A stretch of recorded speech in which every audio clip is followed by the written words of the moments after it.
pessoal, bom dia, boa tarde, boa noite, depende de que horas vocês estejam assistindo esse vídeo.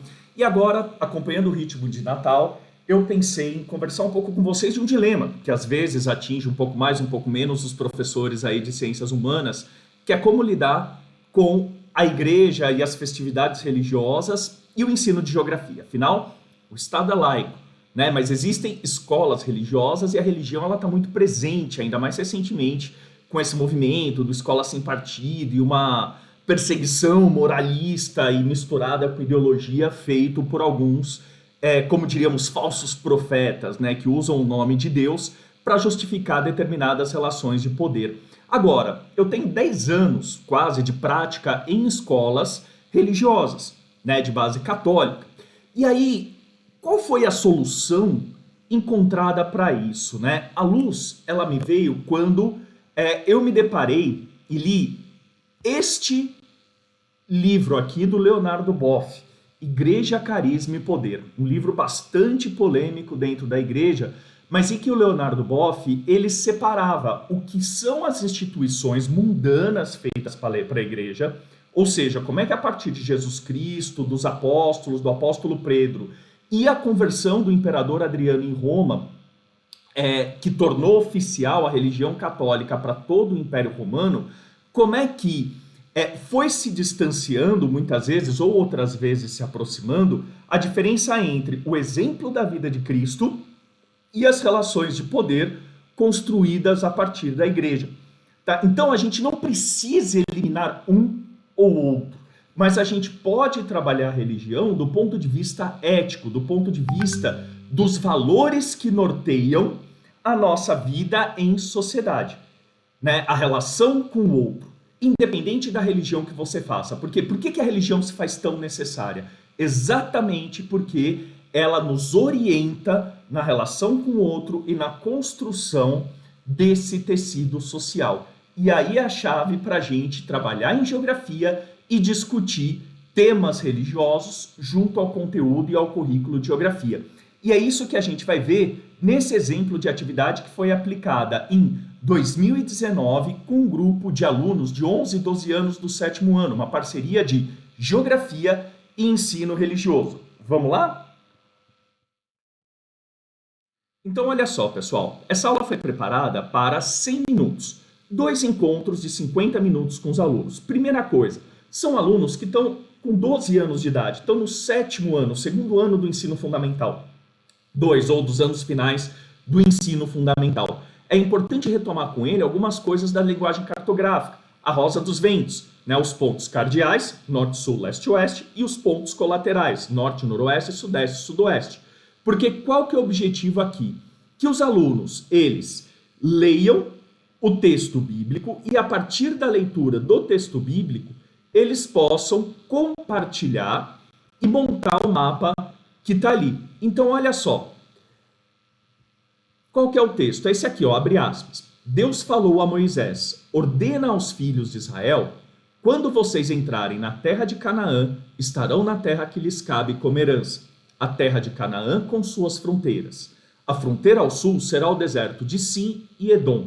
O limite sul começará na extremidade do Mar Morto, a oriente, e depois se voltará para o sul, em direção à subida dos escorpiões. Passará por Sim e chegará a Cades Barne, no sul. Em seguida, irá em direção a Zar-Adar e passará por Acemona. De Acemona, a fronteira se voltará na direção do rio do Egito e terminará no mar.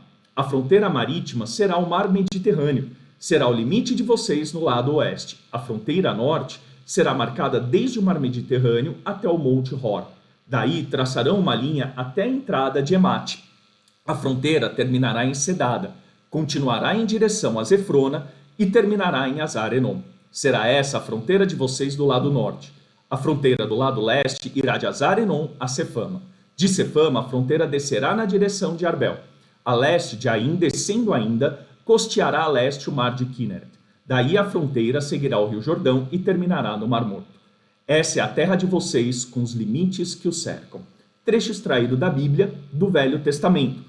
Tá? E aí, o primeiro passo, o que é? Em ciências humanas, a gente lida com a Bíblia como um texto, como um documento histórico. Então, o primeiro passo é o quê? interpretar esse texto, separar as informações.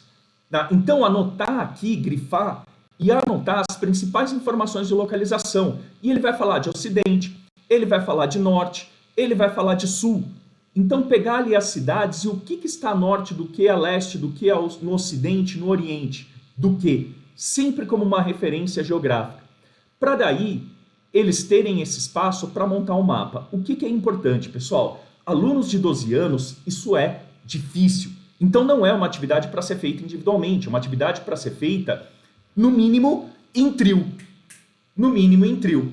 Então, é importante eles estarem compartilhando essas habilidades. Aqueles que sabem ler melhor o texto, aqueles que sabem lidar melhor com o mapa, aqueles que sabem lidar melhor com o desenho, a expressão através do desenho, para compartilhando isso poderem chegar ao mais próximo do que era o mapa da Terra Prometida. Tá? E lembrando, o Atlas aqui é importante, muitas das referências ali desapareceram ao longo da história, como cidades e paisagens já existentes. Mas a gente tem algumas regiões ali, ou alguns dados geográficos que são ainda presentes. O Rio Jordão, o Mar Mediterrâneo ou o Mar Morto, por exemplo. Tá bom? Então são referências que eles podem, através do Atlas, localizar e começar a construir esse imaginário do mundo. Tá bom? E aí, pessoal, essa atividade, o que apareceu ali? O que é importante discutir? Quais foram as estratégias? Porque os mapas, e essa é uma parte muito divertida, quando eles compartilham os mapas, que eles podem tirar foto e publicar, né, num dispositivo de nuvem qualquer, ou mesmo no Instagram para compartilhar na sala de aula, ou mesmo desenhar na lousa. Quando a gente fez em 2019, os alunos compartilharam na lousa os desenhos e a gente comparou o que tinha de semelhante e diferente. Cada um era mais diferente do outro. E quais foram as estratégias que eles chegaram para isso?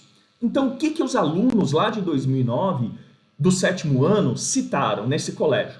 Colocar a Rosa dos Ventos foi importante, grifar o texto, separar as informações por fronteiras, colocar os pontos cardeais nas extremidades e utilizar uma referência principal, no caso, o Mediterrâneo. E aí, no final, mostrava para eles o mapa do que era ou do que poderia ser a região na época, um mapa tirado da própria Bíblia. Tá? E aí, o que é interessante, pessoal? A gente olhar, e esse tema ele permite discutir lá no 9º ano ou no ensino médio, mas ele começa a preparar para a ideia da discussão do conflito israelo-palestino, complicado conflito israelo-palestino. Né? Da onde que vem a ideia da Terra Prometida? Né? Tá no texto bíblico. Agora, Jesus também era um judeu. E a mensagem de Jesus era exatamente de que o outro, que é o estrangeiro, ele deve ser eliminado, aniquilado, expulso, como, por exemplo, muitos fazem com os palestinos, né? Ou será que era olhar para esse outro, buscar a convivência? Lembrem-se da parábola do bom samaritano. Né? Então, a gente consegue discutir o quê? As religiões sem distanciada ou na relação com essas instituições de poder. O que é o Estado de Israel, o que é a religião judaica, o que é a religião cristã, o que é a igreja.